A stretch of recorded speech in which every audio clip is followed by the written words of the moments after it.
Hey everyone, author CJ Anaya here, and welcome back to Author Journey. I am excited to talk to you a little more about the Vegas conference that I went to. One of the heavy hitters there was Bryan Cohen, and I've never heard him speak in person before. I have heard his podcast, and he is an influencer that I really want you to get to know, especially because he just has so much to teach. So much great value to share, and he's a funny, cool dude. So I just wanted to share a little bit about him with you and direct you to him so that you can learn more from him as well. Because as far as being an expert goes, he certainly is one. He knows quite a bit about the market, and he's had a lot of success in the indie publishing industry. And so I want to direct you to this website right here. It's called sellingforauthors.com. If you get on his mailing list, you'll be able to learn quite a bit from him, and he'll give you a lot of resources that are awesome. And I'm not sharing this with you because I feel obligated or like I'm getting a kickback or anything. Not at all. He doesn't even know I'm doing this, and he probably doesn't even know who I am, to be completely honest with you. But I know who he is, and I know that he's fabulous, and since I'm all about sharing resources and directing you to people who are going to help you, this is why we're talking about Bryan. So I learned really well when people are engaging, when people who present topics that could be a little bit dry are able to, bring me in and get me to engage with what they're presenting. And that's exactly what Bryan is capable of doing.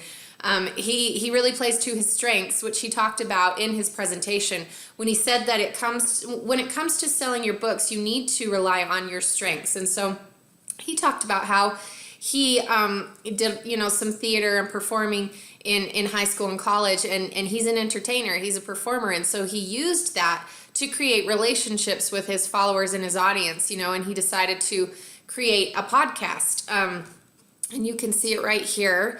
It is called the Sell More Books Show. So if you go to sellmorebookshow.com, then you can get on here and you can start listening to his podcast.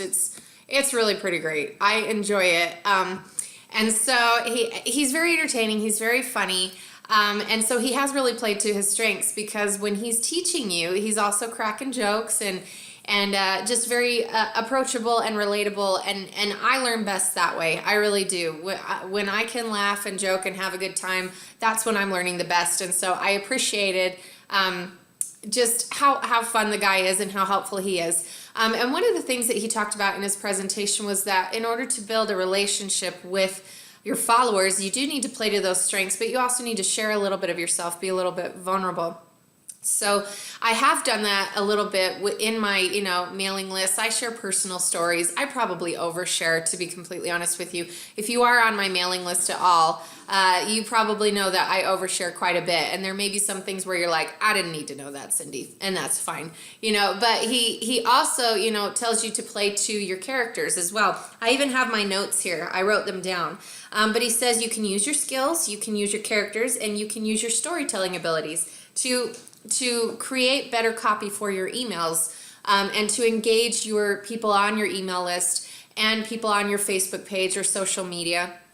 And so, you could write some fun stories. I've seen authors do interviews with their characters, as if they're actually interviewing the protagonist of a book or the villain of a book. And that's really quite engaging and fun. And when you can share those kind of things in your emails with your fans and your readers, that's so helpful. When you can share personal stories of things that are happening and how they relate to the books that you're writing, when you can ask personal questions, and ask people to, weigh in on things. For example, I recently decided, and this has actually been weighing on my mind quite a bit, when I originally wrote My Fair Assassin, the series was going to be called, and is called, Paranormal Misfits, because I was only going to write one book for Jareth and Krista's story.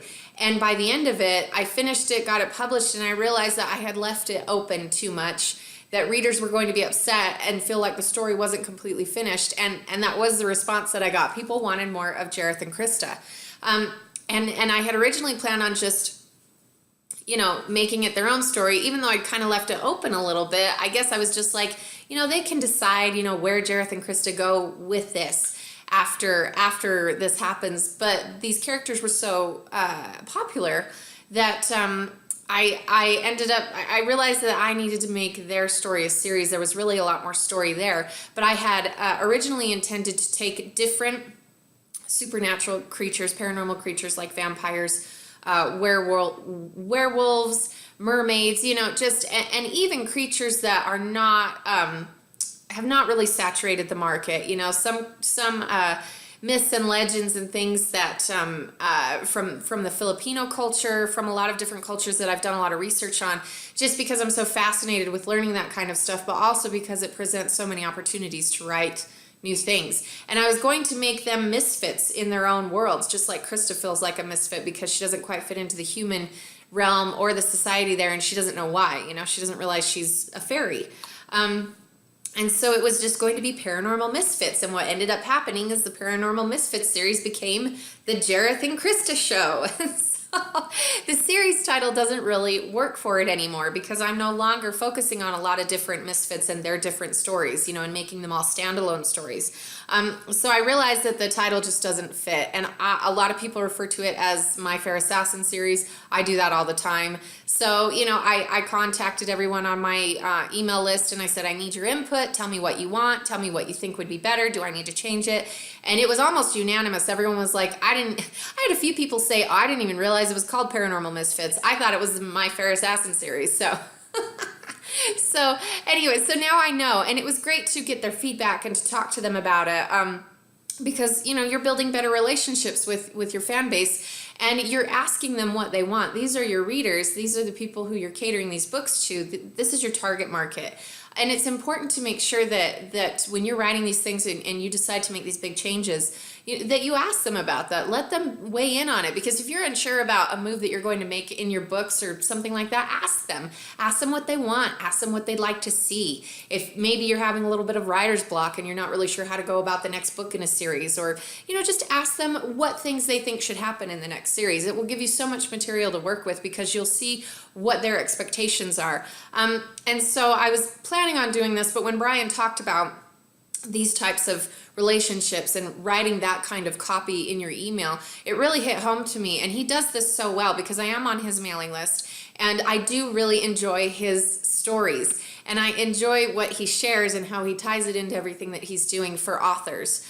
And so even though, and I'm sure he has a different mailing list for the people that he, who read his books and enjoy his fiction books too. So, I need to start, I need to get on that mailing list just to see what kind of things he's doing, and I guess mimic that, if someone's doing something that's working, you should do it too. So I wanted to share a little bit of those tips with you. I'm not going to go over everything, that he talked about.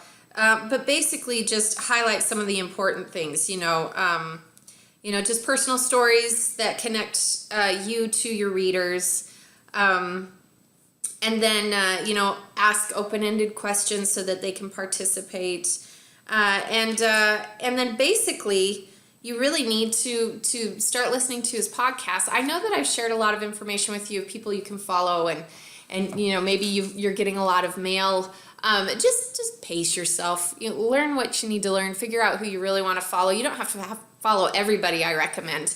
There might be some people where you're like, okay, I really dig this person. I'm just going to stick with this person, or maybe there are a couple people you want to follow. But figure out what works best for you and make sure that you are doing everything you can to learn from them, so that you can get to where you want to go a little faster than you normally would. It helps to streamline that process. And then one thing that I thought was so fun, this is a Facebook page that Bryan created called Best Page Forward on Facebook.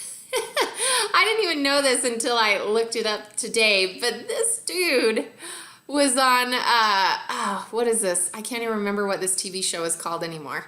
But he was on here as a contestant, and he shares some of the videos, and he actually won some money. Good for him. Good for him. So this is fun. I think if you want to get to know him a little more and his personality and just how funny and witty the dude is, you need to come on this Facebook page and look at these videos because, this is just another aspect of Bryan that I think is fascinating. So, anywho, this is another thing that I learned. I hope that this was helpful as far as creating relationships with your audience through email. Hopefully these tips were helpful, and I will have a few more videos about other things that I learned at the Vegas conference for you soon. We will talk to you guys later. Bye-bye.